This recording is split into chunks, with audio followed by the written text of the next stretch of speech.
ইহুদিদের তিনটা গোত্র ছিল। ইহুদিদের তিনটা গোত্র ছিল।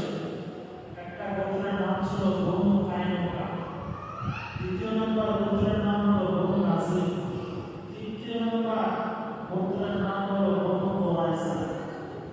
তিনটা গোত্র ইহুদিদের মদিনায় বসবাস করত। ইহুদি তিন গোত্র, কিন্তু তাদের লোক সংখ্যা কম ছিল। ইহুদি তিনটা গোত্র, তারপর তাদের লোক সংখ্যা কি ছিল? কম ছিল। কিন্তু ওই যে মুশরিক দুইটা গোত্র ছিল আউস খাজরাজ, তাদের লোক সংখ্যা অনেক বেশি ছিল, অনেক লোক সংখ্যা বেশি ছিল। তো এই মুশরিক দুই গোত্র তারা বসবাস করত। নবীজি চাইলে আউস গোত্র খাজরাজ গোত্র তারা বসবাস করতেছে মদিনায়, আর ইহুদিদের তিনটা গোত্র তারা বসবাস করতেছে মদিনায়। নবীজি প্রথমত যারা মুশরিক ছিল আউস গোত্র খাজরাজ গোত্র, তাদের সাথে সন্ধি করলেন, তাদের সাথে সনদ করলেন, চুক্তি করলেন, যেটাকে বলা হয় মদিনার সনদ, যেটা আজও পৃথিবীর ইতিহাসে কিতাবের মধ্যে হাদিসের মধ্যে আছে মদিনার সনদ নামে। মদিনার সনদ মানে যেটাকে বলা হয় যে সংসদ চলবে, দেশ চলবে, মদিনার সনদ হচ্ছে এই নিয়ম কানুন সন্ধি হচ্ছে। বর্তমান পৃথিবীতেও এই মদিনার সনদ বর্তমান পৃথিবীর মানুষ তার থেকে আশ্চর্য।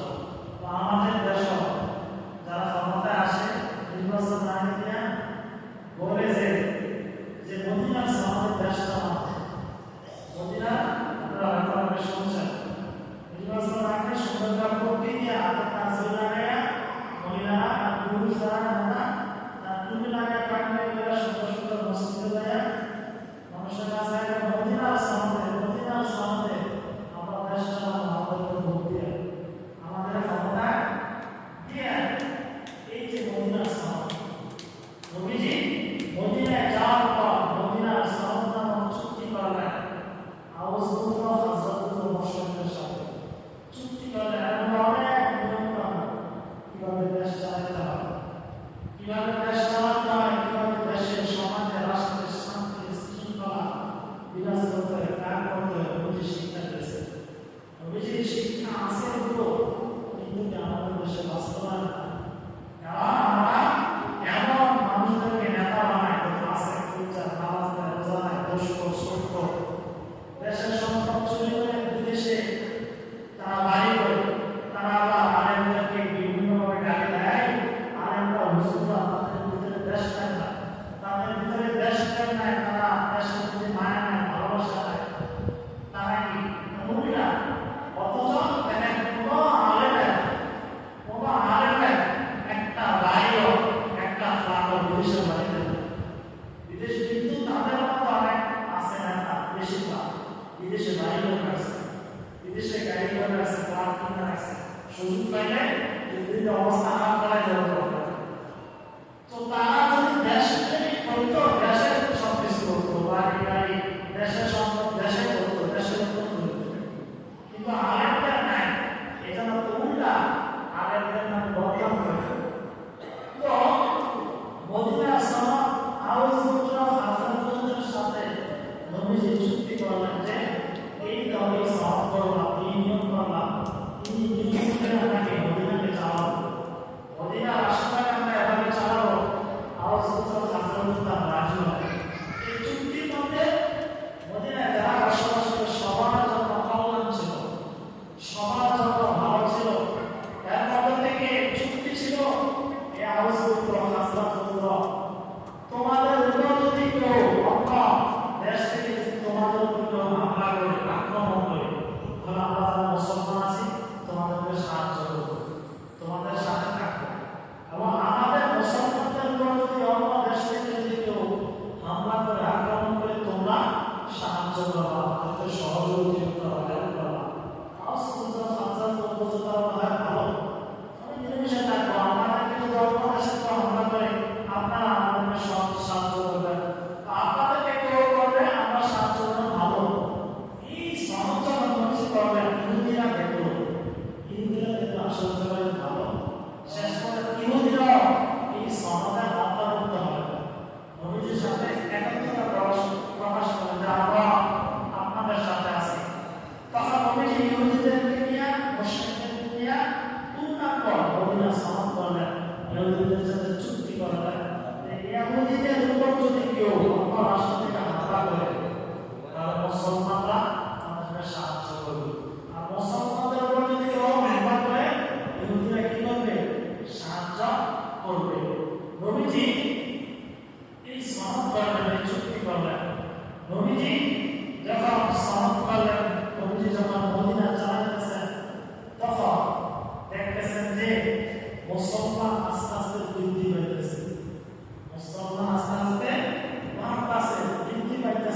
শোধ নামক যে ব্যবসা শোধ, এই শেষ শোধ তোমরা চাইরা দাও কিন্তু মুমিন যদি তোমরা ভগবান হয়ে থাকো, যদি তোমরা ভগবান হয়ে থাকো তোমরা কি করে দাও শোধ চাইরা দাও। এই আয়াত যখন নাযিল হয়েছে শোধের ব্যাপারে আরেকটা বিষয়, মদিনা যে ইহুদিরা যে বসবাস করতো তিনটা গোত্র ছিল, বলছি ইহুদি কম ছিল, মুশরিকরা বেশি ছিল। ইহুদিরা ধর্মটা বেশি ছিল, অর্থ সম্পদ বেশি ছিল। কেন? তারা ব্যবসা করত, ব্যবসা তারা লিপ্ত ছিল, তাদের স্বর্ণের ব্যবসা ছিল। এবং মদিনায় যে বড় বড় বাজার ছিল ব্যবসা, বহু নাসির গোত্রের বাজার, বহু কাইনুকা গোত্রের বাজার, সব ইহুদিরা চালাইত। ইহুদিদের আয়াতে ছিল ইহুদিরা ব্যবসা করত, এজন্য ইহুদিদের সম্পদ বেশি ছিল, তাদের শক্তি বেশি ছিল। এবং ইহুদিরা এই ব্যবসার মাধ্যমে তারা কি সুদি ব্যবসা চালু করেছে। কিসের ব্যবসা? সুদি ব্যবসা, সুদের ব্যবসা চালু করেছে। পৃথিবীর ইতিহাসে এই যে সুদ আবিষ্কার করছে সর্বপ্রথম ইহুদিরা। সুদ আবিষ্কার করছে কারা? ইহুদিরা। সুদ আবিষ্কার করছে কারা? ইহুদিরা। বর্তমান গোটা পৃথিবী চলতেছে সুদের উপর, জানেন? আমাদের বাংলাদেশে সুদের উপর চলতেছে, বাংলাদেশে চলতেছে, আমাদের ব্যাংকের আয়াতে দাম চলতেছে সুদের। ইহুদিরা সব নিয়ন্ত্রণ করতেছে, আগেও করছে, এখনো করে। ইহুদিরা সুদ ভিত্তিক, ইহুদিরা সুদ সর্বপ্রথম আবিষ্কার করছে। যখন মদিনা বাজারগুলো অর্থ সম্পদ বেশিরভাগ ইহুদিদের আয়ত্তে, ইহুদিরা সব কিছু তারা আয়ত্তে নিয়ে গেছে, তাদের অর্থ সম্পদ বেশি। এবং ইহুদিরা সুদে অনেক টাকা লাগাইতো, সুদের কারণে তারা অনেক বড় হয়ে গেছে। যখন মুসলমান আসছে আল্লাহ তাআলা সুদের আয়াত নাযিল করছে, বান্দা যদি মুমিন থাকো সুদ ছেড়ে দাও, সুদীকে আল্লাহ করা যাবে না। যখন আস্তে আস্তে মুসলমান বাড়তে থাকলো, তখন ইহুদিদের ব্যবসার মধ্যে অনেকেই তারা অনেক ক্ষতিগ্রস্ত হতে শুরু করলো, কারণ সুদ কমে যেতেছে। এই জন্য ইহুদিরা তাদের ব্যবসার মধ্যে অনেকটা তারা ক্ষতিগ্রস্ত হয়ে যেতেছে, লাভ কম হইতেছে। আস্তে আস্তে মুসলমান হইতেছে মানুষ, আর মুসলমান হইতেছে সুদ চাইয়া দিতেছে, তাদের ব্যবসা বাণিজ্য কি ধস। এই জন্য এই ইহুদিরা মুসলমানদের প্রতি অনেক হিংসা, আমাদের নবীর প্রতি অনেক হিংসা।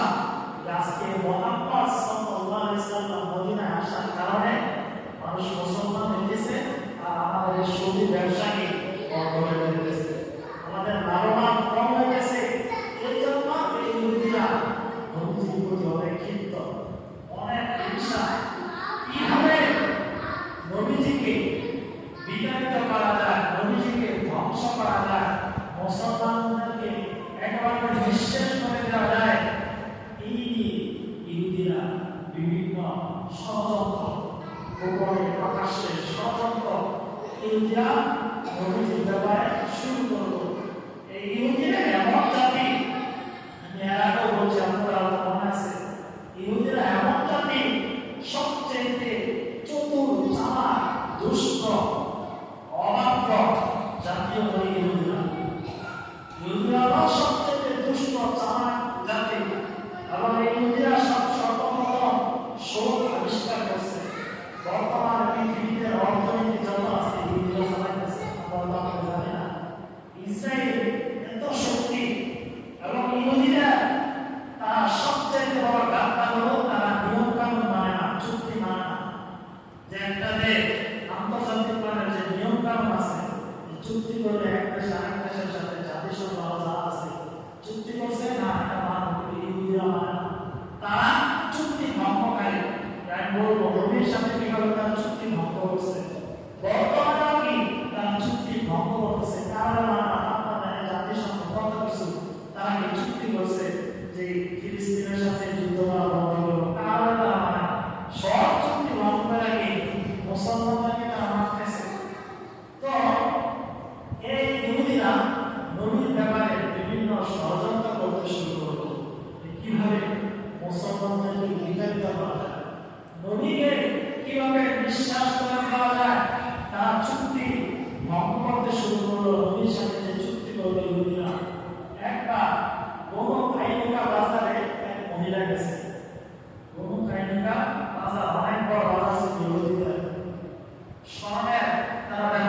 ইহুদিরা, ওই মহিলা ওখানে স্বর্ণের দোকানে গেছে।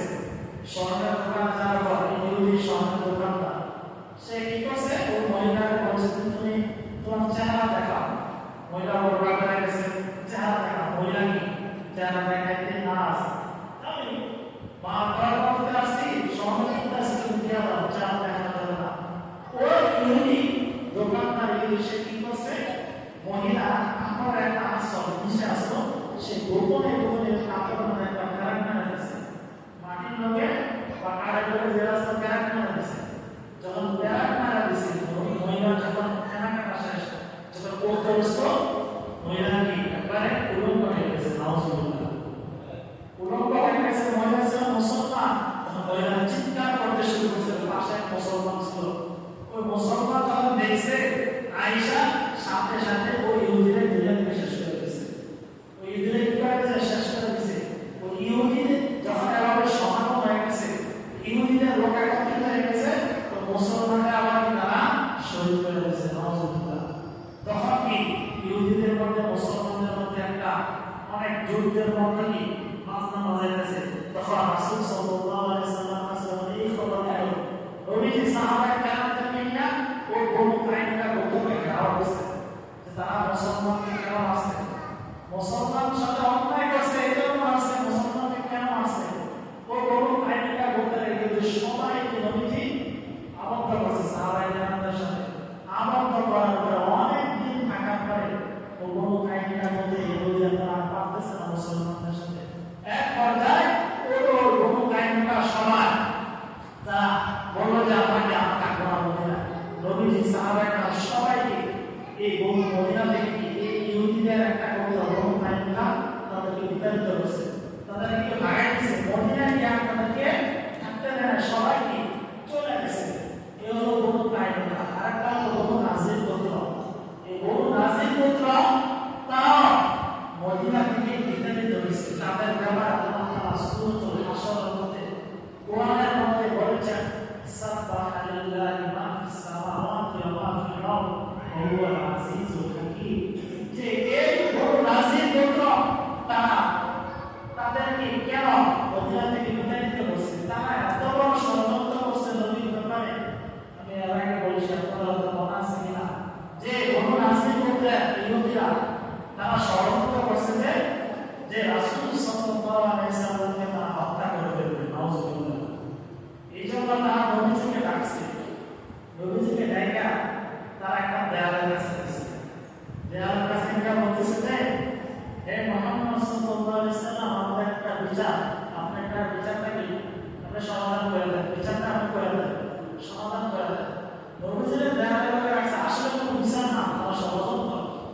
নবীজিকে হত্যা করার ব্যাপারে দেয়ালের কাছে বসছে। নবীর লোকে সাহাবায়ে কেরামরা আসছিল, বলছে যে এই সাহাবায়ে কেরামদেরকে কিছু সময়ের জন্য আপনি দূরে রাখেন, আপনি বিচারটা করে দেন। তখন সাহাবায়ে কেরাম দূরে আছে, নবীর দেয়ালের সাথে রাখছে। রাখার পরে নবীজি দেয়ালের সাথে বসে তারা কিছু কথা বলতেছে নবীর সাথে। পিছন থেকে গিয়া এক ইহুদিকে তারা পাঠাচ্ছে দেয়ালের পিছনের দেয়ালের উপর উঠো।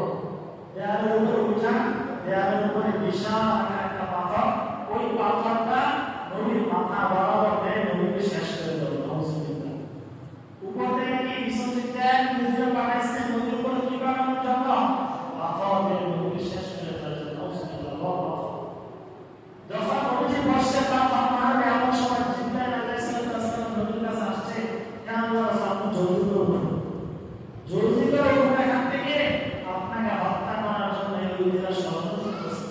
নবী জলদি করে চলে আসছে। আয়েশা এই বনু নাজির গোত্রের ইহুদিদের সাথে যুদ্ধ ঘোষণা করছে যে তারা ষড়যন্ত্রকারী, তারা চুক্তি ভঙ্গকারী, তাদের সাথে জিহাদ করতে হবে। সাহাবায়ে কেরামদেরকে নিয়ে জিহাদ করা শুরু হলো। এক পর্যায়ে বনু নাজির গোত্রের পুরো এলাকাটাকে কি আবদ্ধ করে রেখেছে।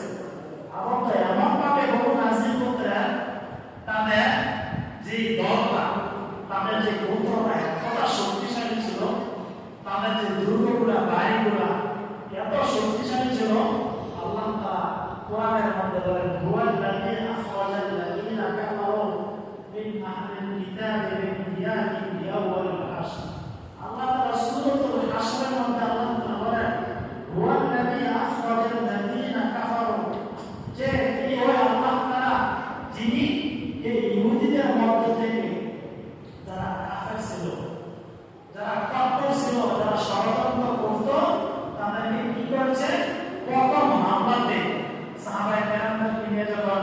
নবীজি হামলা করলেন, প্রথম হামলাতে এই ইহুদিদেরকে আল্লাহ তাআলা ধ্বংস করে দেন। সুবহানাল্লাহ। আল্লাহ তাআলা আরো বলেন, মা জানতু মা ইয়াখুযু আল্লাহু আনহুম মা ইয়াতুম রাসূলুন মিনাল্লাহ। আল্লাহ তাআলা বলেন, ও আমার হাবিব, আপনার সাহাবীদেরকে জানাই দেন যে এই বনু নাজিরদের ক্ষেত্রে আপনারা অল্প সংখ্যক মুসলমান, তাদেরকে যে আপনারা প্রতিহত করবেন, এটাকে আপনারা নিজেরা ভাবেন না, আপনারা নিজেরা চিন্তা করতে পারেন না যে তাদেরকে আপনারা পারবেন, কারণ তারা অনেক শক্তিশালী ছিল। তাদের দুর্গটা, তাদের এলাকাটা এমনভাবে তারা সুন্দর করে আবাদ করছে, বেষ্টন করেছে, চতুর্দিকে খেজুর গাছ লাগাই আছে, তাতে কোনো বড় ধরনের কোনো বাহন বা কোনো বাহিনী না ঢুকতে পারে।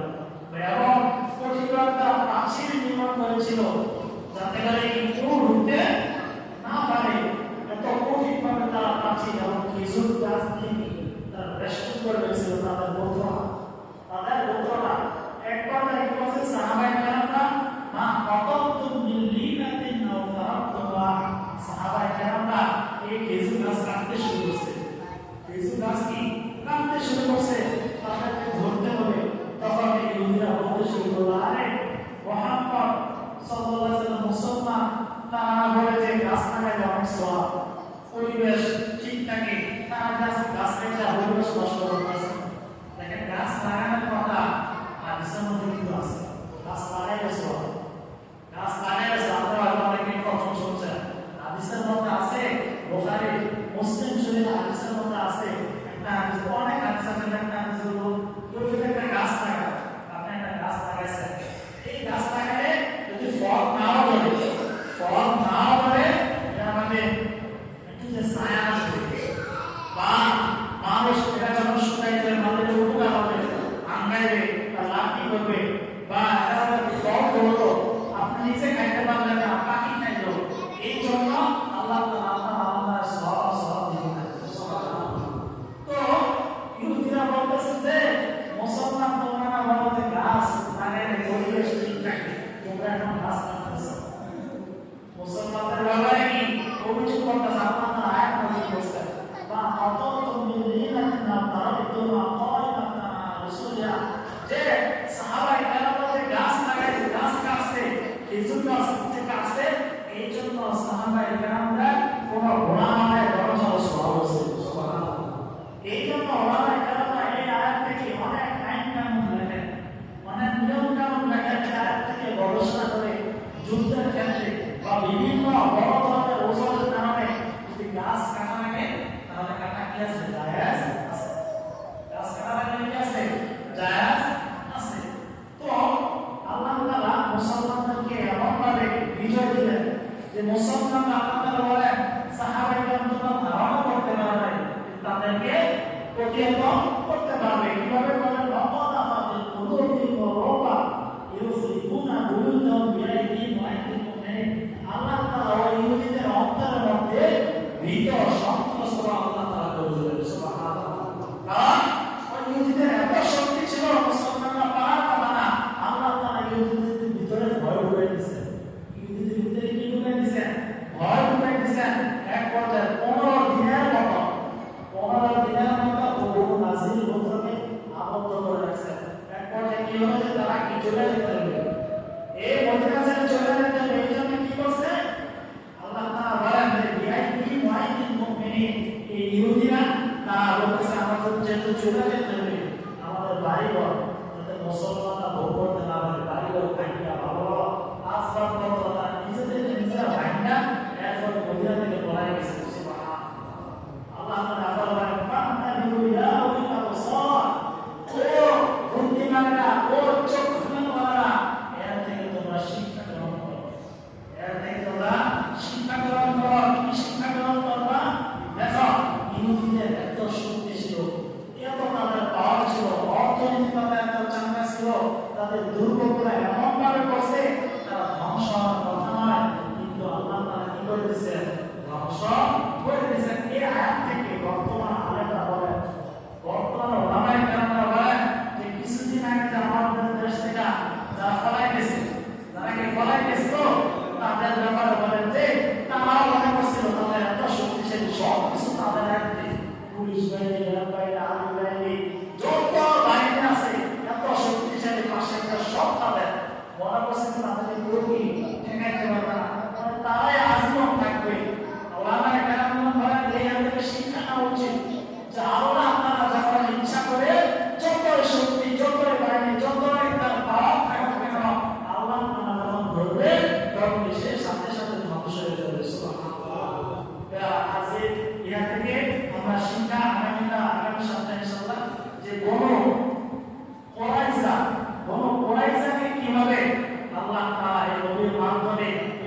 থেকে নির্ধারিত করছে এক পর্যায়ে এই মদিনা কোনো ইহুদি বসবাস করতে পারে না, সব ইহুদি অন্য জায়গায় চলে গেছে। আল্লাহ সুবহানাহু ওয়া তাআলা আমাদেরকে বোঝার তৌফিক দান করেন। আমিন। ইয়া আল্লাহ।